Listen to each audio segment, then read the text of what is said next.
o colapso do ser humano moderno e a urgência de reconstruir o centro. Sejam muito bem-vindos ao canal Âncora e Asas. Aqui a gente busca muito mais do que respostas rápidas, a gente busca estrutura. Âncoras que sustentam e asas que te fazem voar. Hoje vamos mergulhar em um clássico curto e profundo, um livro escrito por C.S. Lewis, A Abolição do Homem.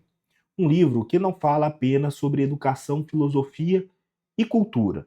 Fala sobre nós, sobre você, sua família, sua empresa, sua comunidade.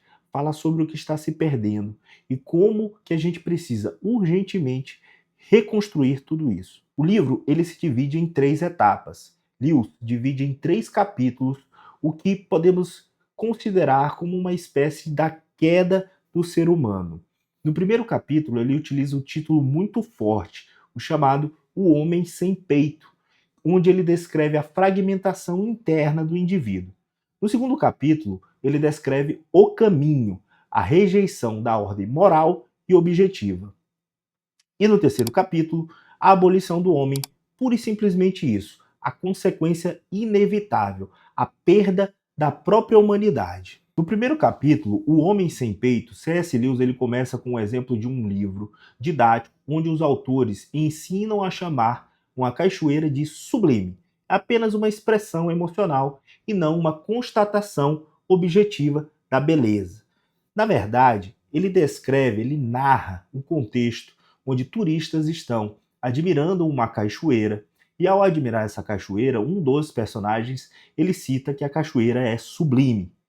E na verdade, ele percebe que os autores que ele dá nome fictícios de Gaius e Títios, né, para não expor os autores que ali estavam escrevendo livros para educar crianças, ele percebe na verdade que haveria ali um esvaziamento da palavra sublime. Os autores intencionalmente estavam esvaziando o sentido da palavra sublime.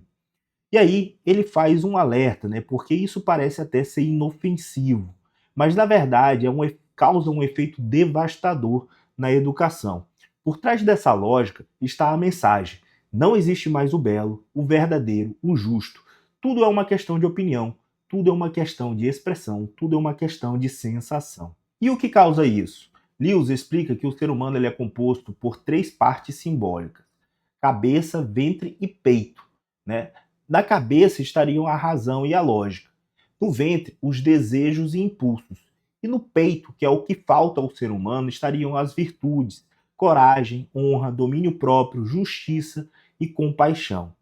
E na verdade, ali no centro, onde está o peito, que liga exatamente a cabeça e o ventre, é o que transforma as escolhas reais. Né? É o que exatamente está faltando ao ser humano hoje em dia. E quando a cultura remove esse centro, forma-se um novo tipo de ser humano. Alguém que sabe o que quer fazer, mas não sustenta tudo aquilo que planeja. Esse é o homem sem peito. É o indivíduo que conhece estratégias, metas, conceitos, mas que trava, que adia, que colapsa, que fica preso talvez a uma base familiar, a um amigo, né, às suas amizades, aquilo que construiu no passado e não tem coragem de sustentar o seu projeto para o futuro. E isso, é claro, não se limita somente ao indivíduo, está em todas as partes, né? Está nas comunidades, nas famílias, nas organizações principalmente. Né? Então eu quero agora aqui fazer uma reflexão sobre as famílias e as organizações. Né?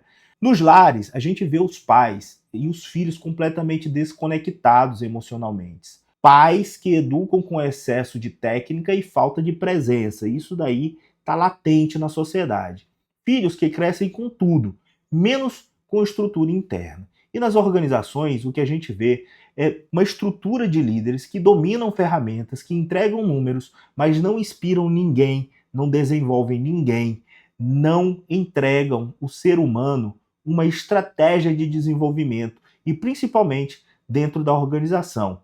Fazem avaliações vazias, sem propósito e sem sentido, que não condiz com a realidade.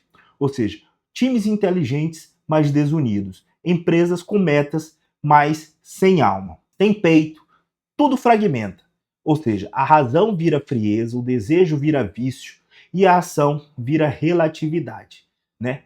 na verdade, relatividade e reatividade. Porque o que acontece na verdade, é uma fragmentação do indivíduo.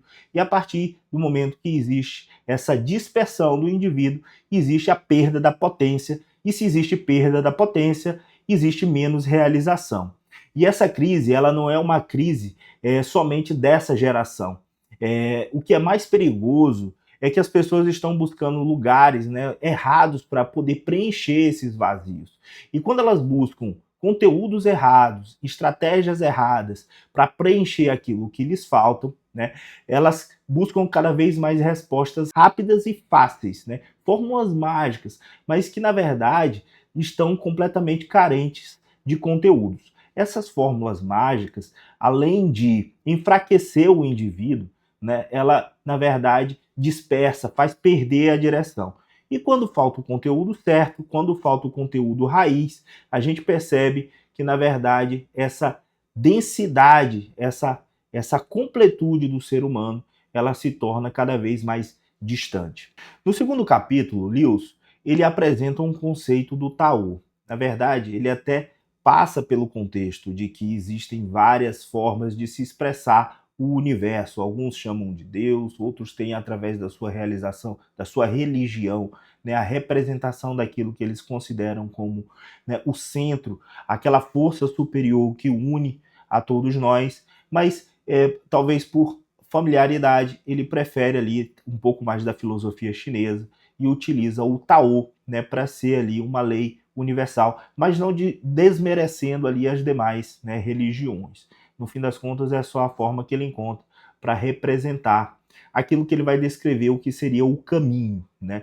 Ou seja, presente em todas as grandes civilizações existe essa força, é o que ele descreve, é o que, na verdade, define aquilo que é o certo e o errado, o belo e o feio, o justo e o injusto, né? Não por gosto, mas porque essas coisas elas são reais, é da natureza, né? É natural que a gente perceba aquilo que tem mais harmonia e aquilo que tem menos harmonia, né? E é obviamente que uma vez que você tem o entendimento daquilo que é mais ordenado do que aquilo que é menos ordenado, você vai começando a formatar o conceito daquilo que é beleza, daquilo que é o belo, daquilo que faz sentido porque estaria em direção a uma unidade que para ele no livro ele representa por Tao. E se a sociedade rejeita o Tao, na verdade, ela perde o norte, ela perde o sentido. E o resultado é exatamente o que a gente está vendo hoje, né? Um relativismo total, ou seja, é o meu pensamento, é a minha prioridade, é o meu egoísmo, né? As pessoas não sabem mais o que é viver com coerência. Outro dia eu me deparei com uma frase na rede social de uma pessoa que postou e disse o seguinte, né? Amor próprio não é egoísmo. Ora, como que o amor próprio não é o egoísmo, se a própria palavra é egoísmo, na etimologia da palavra quer dizer exatamente isso, né? É a crença naquilo que é o seu eu, né? Naquilo que você é, ou pelo menos que acredita que é. Então, existe realmente essa fragmentação do pensamento da humanidade, e quando há essa dispersão, não só o indivíduo fica mais frágil, mas também as comunidades, e aí, como eu falei, as famílias, as organizações, os ambientes sociais, eles ficam mais vazios. E no terceiro capítulo, né, ali já como uma forma de demonstrar ali a decadência final do ser humano e a consequência do que vai acontecer se a humanidade ela continuar, né, nesse movimento de queda, é a abolição do homem pura e simplesmente, né? No final, o Lewis alerta que o ser humano moderno, ao tentar dominar a natureza, os sentidos e os valores, ele acaba, na verdade, sendo dominado por suas próprias criações. O homem, dentro desse movimento cientificista, desse movimento materialista, desse movimento que vem fragmentando e fragilizando a sua personalidade, vai estar cada vez mais próximo ali de ser dominado pelas suas criações. Veja só o que tem acontecido aí nas redes sociais, na internet, né, com a inteligência artificial.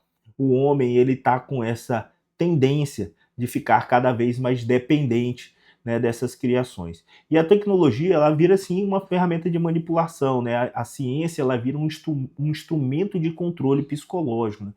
Tudo é sobre a ciência. Só se a ciência não valida, eu não acredito.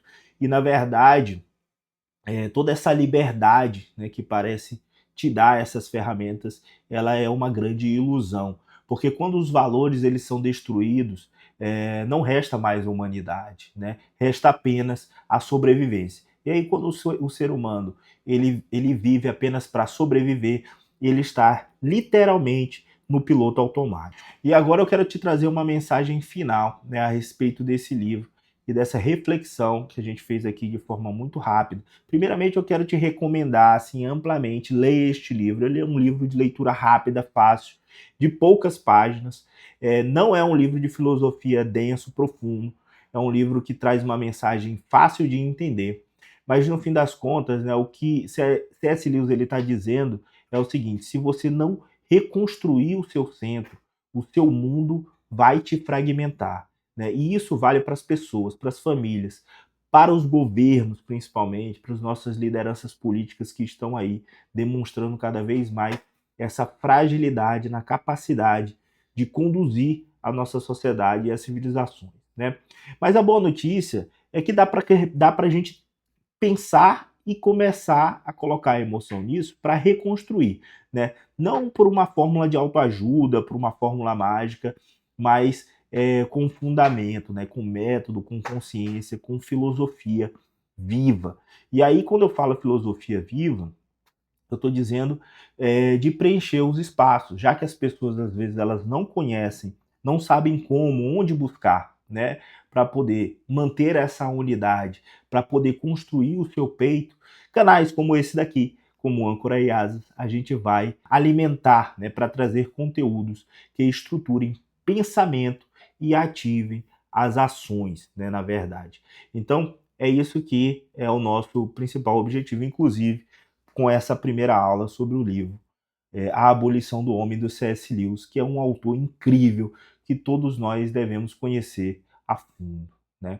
E agora eu quero te fazer um convite que no próximo episódio eu vou continuar fazendo essa jornada aqui e nós vamos falar sobre um livro que é quase uma leitura assim complementar a esse primeiro livro do C.S. Lewis, né?